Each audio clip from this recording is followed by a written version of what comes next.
ምን እያደረጋችሁ ነው እንዴ? አንቺ እዛ ሰራራቱ እንዴ? ኧረ በእናትህ እኔ ቤቱ ሊበላኝ ነው ብቻዬን እንዴ? ለምን ነው ይበላሽ? እንዴ እኔ በቃ ብቻዬን ስቀመጥ እየጨነቀኝ ነው እንዴ? አልበዛም እንደሆነስ? በቃ እስቲ እሺ እንትን አለ እንደዚህ የምትናገሪ አትመስይም። አዎ አንቺ ብዙ መከራ ያሳለፍሽ ሰው ነሽ። እኔ መከራ ያሳለፈ ሰው ሳገኝ ደግሞ ደስ ይለኛል። የኔን ህመም የኔን ህይወት ያገኘሁት ይመስለኛል። በህይወትሽ ምን ያስደስትሻል? ማንነቴን ባውቀው ደስ ይለኛል። ማንነትን አለማወቅ ከባድ። ተወልዶ መጣል ማንነትሽን አለማወቅ በጣም ነው የሚያመው። ምናልባት እኮ እኔም አንድ ቀን ሴት ልወድ እችላለሁ። ያንስም አግብቼ ልጅ ወልጄለት ከዚያ ግን እናቴ ልጅ ሆኖ ላገኘው እችላለሁ። ሁሉም ወንዶች ወንድሞቼ ይመስሉኛል። አይሽ ማንነትን አለማወቅ እንዲህ ነው የሚያደርግ፣ እንዲህ ነው ግራ የሚያጋባ። ከዚህ በኋላ በቃ ከሞገስ ጋር ነው የምትኖረው? አላውቅም፣ ግን ቃል ገብቶልኛል። አሳልፎ ላይ ሰጥሽ? አዎ። አይ ዱላ አይመስለኝም። ምን ነው? አይ ምናልባት ወደፊት እንጂ አሁን የሚችል ግን አይመስለኝም። ለምንድን ነው እዚህ ጠባብ ክፍል ውስጥ ያመጣችሁ? ይከን እንዳያገኝሽ ነው አውሪ። እስከ መቼ እዚህ የምትደበቂው ነው? አዎ ያው እስኪ ያገኝሽ ነው። ለምን አንቺን ጨምሬ ያስገደልኩ እንዴ? ሉላ እንዴ ነገ ለምንጭ ነው ልኩና ነው የምሞተው? እንዴ ነው የምሞተው? እንዴ እኔ በቂጤ ያለ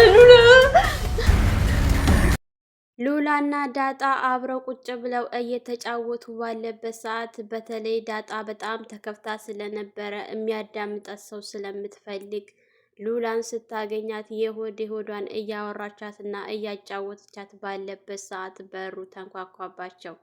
ሞገስና እንግዲህ ስልክ ደውለው ሚስትህን ከፈለክ ክሱን አስነሳ፣ ማህሌትን እዘዛት ቢሉት እሱ ግን አልሰማም። ይሄ ለኔ ውርደት ነው፣ እመጣላችኋለሁ ሲል ነበረ። ሞገስና እንግዲህ እውጭ ስለነበረ ሉላና ዳጣ ብቻቸውን ቤት ውስጥ ተቀምጠው ስለነበር በፍለጋ አግኝቷቸው በሩን ሲያንኳኳባቸው ሉላም ዳጣም በጣም ተደናግጠው እንግዲህ አስገደልኩሽ በእኔ ምክንያት ስትላት ዳጣ እኔ መቼ ኖርኩኝና ነው የምሞተው እያለች ስትፈራና ስትጨነቅ ነበር። ሰላም ሰላም! ውድና የተከበራችሁ የቻናላችን ቤተሰቦች እንኳን ሰላም መጣችሁ። ላይክ፣ ሸር፣ ሰብስክራይብ ማድረጋችሁን አትርሱ። እንግዲህ ሉላን ካሁን በፊት ለማስወጣት ሞገስ ደፋ ቀና ሲል ስለነበረ አማራጭ ሲያጣ ለምን ሉላን አግተን ክሱን ማህሌትን እንዲያስነሳት አናደርግም? ምክንያቱም ዝና ሉላን በጣም ስለሚወዳት ያለሷ መኖር ስለማይችል ይህንን ነገር ያለን አማራጭ ይሄ ነውና እባክህን ብሩኬ እሺ በለኝ ሉላን እናስጠፋ ሲል እዛው ቤታቸው ድረስ ይዞ በመሄድ መኪና ተሰብስበው ሶስታቸውም ሄደው ሉላን እንደምንም ብለው አስመልጠዋት፣ ነገር ግን እሱ ቢሮጥ ቢከተል በመኪና ጥለውት ሄደው አልሳካለት ሲል ያው ብቻውን አድረው መሽቶ ስለነበረ ከማህሌት ጋር ተደዋውሎ ማህሌትን አግኝቷቸው ያለው አማራጭ እነሱ ስለምታውቃቸው በእነሱ በኩል ለመፈለግ ቢሞክርም ነገር ግን ማህሌት እቤቱ ድረስ ሳይቀር ይዛው ሂዳ ቤቱን ሰብሮ ገብቶ አንድ በአንድ ሲፈልግ ምንም ሊያገኛቸው አልቻለም።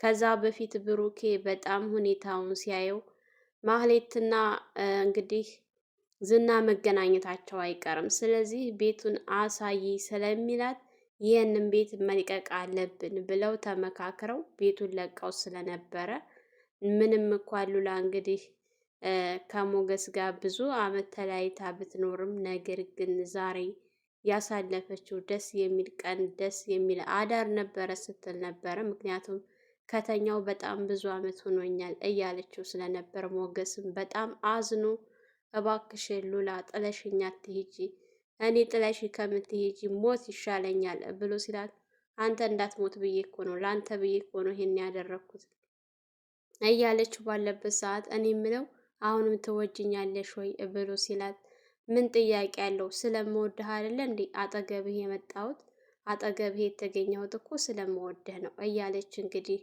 ሞገስም በጣም አዝኖ ተኝታ ስለነበረ እሱ ሳይተኛ አይኗን እያያት ሉላ ከአሁን በኋላ እንድትለየኝ አልፈልግም፣ ብሞት ይሻለኛል። አንቺን በህይወት እያለሁ ከማጣ ሞቼ ባጣሽ ይሻለኛል እንጂ አንቺን ከአሁን በኋላ ለማንም አሳልፌ አልሰጥም እያለ ከራሱ ጋር እያወራና እየተመካከረ ባለበት ሰዓት ሉላ ተንቅልፏ ስትነሳ ብዙ ነገሮችን ያሳለፈችውን ነገር ዛሬ ደግሞ ተገናኝተው ለዚህ መብቃታቸው አስደስቷት እያለ እሱም ከጎኔ ስለሆንሽልኝ በጣም ነው ደስ ያለኝ። ከአሁን በኋላ አሳልፌ ለዝና አልሰጥሽም፣ አንቺም እባክሽን እርጅኝ ብሎ ሲላት ችግር የለውም ብቻ አንተ ጠንካራ ከሆንክ ከአሁን በኋላ ከጎንህ ነኝ፣ መቼም ጥዬህ አልሄድም ስትለው በጣም ደስ ብሎት ስለነበረ እንግዲህ የሆድ ይሁዳቸውን በሚያወሩበት ሰዓት ዳጣ ብቻዋን መቀመጥ ሲሰለቻት በሩን ከፍታ ስትገባ ልክ ሊሳሳሙ ሴት ስታናጥባቸው እናንተ ምን እየሰራችሁ ነው ብትላቸውም እሱም ግን ለምን መጣሽ ማንግብ ያለሽ እያላት ባለበት ሰዓት እኔ ብቻዬን ተቀምጬ ጨነቀኝ፣ እናንተ ብቻችሁን እዚህ የምትሰራላችሁ ኑ ውጡ፣ ከእናንተ ጋር ነው የምሆነው ምናምን ስትለው እንግዲህ ሞገስም በጣም ተቆጥቷል። ቆይ አንቺ ምን ትሰሪያለሽ እዚህ? ለምን እንደ ሴቶቹ ክችን ገብተሽ ምግብ አታቀራርቢም? ለምን ምግብ አትሰሪም? ሲላት እንዴ ሴት እያለ ነው እንዴ የምሰራው? እኔ አልሰራም፣ ተወጣችሁ ንውጡ ስትል እባክሽን አሁን እያወራሁ ስለሆነ ብትወጭልኝ ሲላት እንግዲህ ዳጣም እሺ በማለት ያው ለብዙ ዓመታት ተነፋፍቀው የኖሩ ፍቅረኛሞች ስለሆኑ ቤቱን ለቃላቸው ስትወጣ፣ ነገር ግን ብሩኬ ሁኔታው ስላላማረውና ደስ ስላላለው ውጭ ዞር ዞር ብሎ መጥቶ ምሳሌንም ከቤተሰቦቿ ጋርና ከዘመዷ ጋር አስቀምጧት እቤት ተመልሶ ሲመጣ እባክህን ይሄንን ቤት ለቀን እንውጣ፣ ምክንያቱም ምጣቱ አይቀርም ሲለው ሞገስን ምሳሌን ከአክስቷ ጋር አስቀምጣት መምጣት ጥሩ አድርገሃል እያለው ባለበት ሰዓት እንግዲህ ማሌትም ለዝና ያለህ አማራጭ ልጁን ማገት ነው፣ ልጁን ካገትካት እመነኝ ሁሉን ነገር ታገኛለህ ስትለው እኔ የእሱን በሽተኛ ልጅ አላግትም መሆኛለሁ ለእነሱ መሆን አቅቶኝ ነው እንዴ እያለ ሲፎክርና በጣም ሲያቅራራ ከኔ በላይ ወንድ የለም እኔ ብቻ ነኝ ጀግና የሚለው እንግዲህ ዝና ሚስቱን የሚወዳትን የሚሰፈሰፍላትን ብዙ ነገር የሚሆንላትን ሚስቱን ያው ምንም እንኳን በጉልበት እሱ ፍቅሩ በጉልበት ነው፣ ነገር ግን እሷ ልቧ ያለው ከሞገስ ጋር ስለሆነ ደስ የሚል አዳር ነው ያሳደረችው። እሱ ደግሞ ቀጠል ሲል ነው ያደረው። ይሄ በጣም ደስ የሚል ነገር ነው። ብሩኬ ከወጡ በኋላ ቤቱን ሲገቡ ራሱ ቤቱ ፈትሾ ካበቃ በኋላ ሉላ እዚህ ቤት ነው ያደረችው፣ ጠረኗ በጣም እየሸተተኝ ነው እያለ ነበረ። እባክህን እንውጣ ሌቦች ናቸው ብለው ፖሊስ ጠርተው ያስይዙናል ስትለው ማህሌትም በጣም ነበር ያስደነገጠባት። እንዴት እንደዚህ ታያለሽ ብሎ ማህሌት የእጇን ያገኘችው፣ ምክንያቱም እሱ የሚላትን ብቻ ነው የምታደርገው። በራሴ የሆነ ነገር አደርጋለሁ ካለች ዝና አይለቃትም። አንድና አንድ ያላት አማራጭ ምንድን ነው? ዝና በዚህ ግቢ በዚህ ውጪ ሲላት ልትወጣ ልትገባ ነው እንጂ በራሷ ፍቃድ በራሷ ተነሳሽ ምንም ነገር የምታደርገው ነገር የለም። እሷ ሀሳቧ ምንድን ነው? አሁንም ቤቱ ላይ ነው። እንዴት በዚህ ሰዓት የማይታሰብ ነገር ታስቢያለሽ? አንጎል የሚባል የለሽም፣ ጭንቅላት የሚባል የለሽም። እንኳንም አንቺን ፈታሽ ብሎ ሲላት አልፈታኝም ገና ነኝ። እኛ ወንዶች የምንጠላት ሴት ልጅ ከጠላን አብረናት አንቀጥልም። ስለዚህ አንቺን በመፍታቱ ጥሩ አድርጓል፣ አንቺን ማን ይይዛል ምናምን ሲላትና ልክ ልኳን ሲነግራት ነበረ። ብሩኬ ከሷ የገላገለው ወዶም አይደል ከአንቺ የተገላገለው ሲላት ነበረ። አልፈታኝም፣ ቤቱንም ሁሉንም ነገር በስም ያደርግልሻለሁ ብለኛል። ስለዚህ ቤቱን መቼ ነው በስም የምታደርገው እያለች ባለበት ሰዓት ቆይ እኔ ሚስቴ ጠፍታ በዚህ ሰዓት አንቺ ቤት ነው ሀሳብሽ? እኔ ሉላን ተለይቼ ማደር አልችልም። ለአንድ ቀን አዳር ራሱ ምን ያክል እንደከበደኝ። ቆይ እኔ በዘገየው ሰዓት እኮ ሞገስ ሚስቴን አቅፏት ሊያድር ነው እና ይህን ደግሞ መቼም አልፈቅደውም። ሚስቴን በእጅ ማስገባት አለብኝ እያለ ቢያቅራራም ነገር ግን እነሱም የእሱን ሁኔታ ስለሚያውቁ ራቅ ወዳለበት ቦታ ዳጣንና ሉላን ይዘዋት ሄደው እነሱን አስቀምጠው ያው ስራቸውን ለመስራት ወደ ውጭ ወጥተዋል።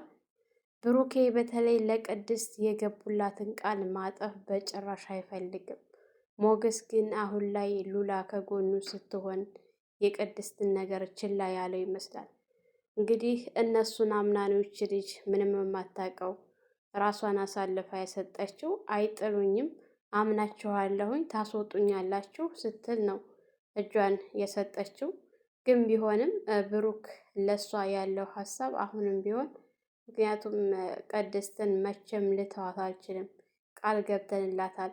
ያችን ምንም የማታውቀው ምስኪን በእኛ ምክንያት እና እባክህን ሞገስ ፍጠን ሲለው ምንም የሚወጣ ነገር የለም። እሱ እንኳን ክሱን አላነሳም ቢል ማህሌትን ባታነሳ ሉላ ከኔ ጋር ስለሆነች ምንም አታስብ ብሎ ሲለው እንግዲህ ብሩኬ በጣም ነበር የተናደደው። እሺ የምሳሌን ሕክምና ተወው፣ እንዴት ቅድስት እስር ቤት ተቀምጣ እናወጣሻለን ብለን እንዴት የእሷን ነገር ችላ ትለዋለህ ሲለው እሺ በቃ ልደውል አሁን ብሎ ስልክ አንስቶ ሲደውል ነገር ግን ዝና ያው ሚስቴን ዛሬ አቅፋት ብታድርም ነገር ግን ካገኘው እገላለሁ ሲለው ሲያስፈራራው ሞገስም ብዙ ነገር ስላሳለፈ የሉላን ሁኔታ ስላየ ከአሁን በኋላ ምንም አታመጣም፣ ምንም የምታመጣው ነገር የለም። ለብዙ ጊዜ ፎክረህብኛል፣ እስከ መቼ ነው ስትፎክር የምትኖረው ሲለው አሁን ያለህበትን ንገረኝ፣ ስለዚህ ያለህበትን ብትናገር ይሻልሃል፣ ታገኘው እመነኝ አለቀም ሲለው ብሩኬ ስልኩን ተቀብሎ እኔ ምልህ ሚስትህን ከፈለካት ለምን አድርግ የምንልህን አታደርግም ሲለው እሺ ቆይ ምን እንዳደርግላችሁ ነው የምትፈልጉት ሲለው ብሩክም እኛ የምንፈልገው ቅድስትን እንድታስፈታና ክሱን እንድታስነሳ ነው። እሱን ደግሞ ማህሌትን እዘዛት፣ አንተ ካዘዝካት ሁሉንም ነገር ታነሳለች ሲለው ቆይ እኔ ባልኖር ምን ልታደርጓት ነው? ምን ልታደርጋት አስበህ ነው ሲለው እኔ ምንም ላደርግ አላሰብኩም፣ ያሰብኩት ይሄንን ነው። እባክህን ሚስትህን መውሰድ ከፈለግ የምንልህን ብቻ አድርግ ሲለው አይ ይሄንን ከማደርግ ሞቴን እመርጣለሁኝና እኔ መቼም ይሄን ላደርግ አልችልም። እናንተም ጠፍታችሁ አጠፉም አላችሁበት መጥቼ ሚስቴን ወስዳለሁ ሲለው ብሩኬም በጉልበት አደርገዋለሁ ብለህ አታስብ። እንግዲህ ይህን የሚያክል ከተማ አዳርሰህ እስከምታገኝ ድረስ ሀሳብህን ከቀየር ደውልልኝ እጠብቅሃለሁ ብሎ ሲለው አይ አልደውልህም እኔ እኮ አሁን መጣሁኝ አልኩህ እያለው ባለበት ሰዓት እንግዲህ ስልክ ከዘጉ በኋላ ዳጣና ሉላ የሆድ የሆዳቸውን እያወሩ እየተጫወቱ ዳጣ በጣም አዝና ተግዛ እንደ ዛሬው አይተናት አናቅም። ሁሌ ስትስቅ ስትጫወት ደስተኛ ይመስላል። ነገር ግን የሰው ልጅ በሆዱ ብዙ ነገር ይዞ ነው የሚኖረው። ማንነቴን ባውቅ በጣም ደስ ይለኛል። እናቴ ወልዳ ስትጥል እኔ ወልዳ ከጣለች በኋላ ተመችቷት ይሆን ደልቷት ይሆን አባቴስ እያለች በጣም ስታለቅስ ነበረ። እንግዲህ ሉላም ስታዳምጣት ስትላት ነበር አብራሷም እያወሩና እየተጫወቱ ባለበት ሰዓት ድንገት እኔ ምልሽ ሞገስ እኮ ይወድሻል እያለቻት ስትጋቡ መቼም ሚዜ ነው የምሆነው እያለቻት ባለበት ሰዓት ያው ፊስታን ከለበሽ ያው ቀሚስ ተለበሽ ትሆኛለች ችግር የለውም ስትላት ይሄ አይሆንም እንዴ እያለቻት ባለበት ሰዓት በሩ ሲንኳኳ ዳጣ በጣም ተደናግጣ፣ ምክንያቱም ዝናን በጣም ነው የምትፈራው በስም አስገደልኩሽ ምንም በማታውቂው ነገር ስትላት እኔ መች ኖርኩና ነው የምሞተው? ሉላ እንዴት ይሄን ትያለሽ?